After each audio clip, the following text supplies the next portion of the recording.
ये क्या है हुआ है? इसका 2.5 मन। ये अमरूद है। 100 किलो।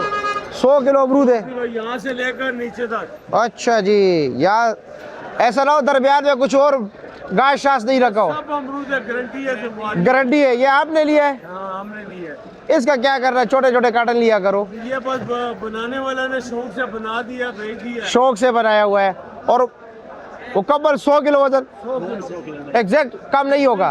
बिल्कुल। और अब अमरूद की क्वालिटी का क्या पता कि दरमियान में क्या होगा। ये नजर आ रही है ना क्वालिटी। हाँ हाँ हाँ, ये तो टॉप के दाने ना। टॉप। अब व्यापारी का क्या पता कि क्या डाला हो। नहीं, इसकी जिम्मेवारी है। इसकी गारंटी दी है उसने।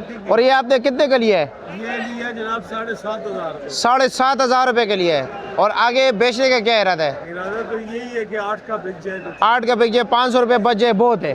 अच्छा जी, लेकिन ये है कि लोग शक की निगाह से देखेंगे। नहीं, शक की निगाह से क्यों देखे? पैसे देंगे, गारंटी देंगे, जिम्मेवारी देंगे। आप भी आगे गारंटी दे रहे हो? मेरी गारंटी है। अच्छा, और आपने पीछे गारंटी ली है? वो वहाँ से भी गारंटी से रहा है। अच्छा जी, ठीक है जी, शुक्रिया। मेरे ख्याल में ये तारीख का सबसे बड़ा कार्टन है। ऐसे ही है ना? ठीक हो गया।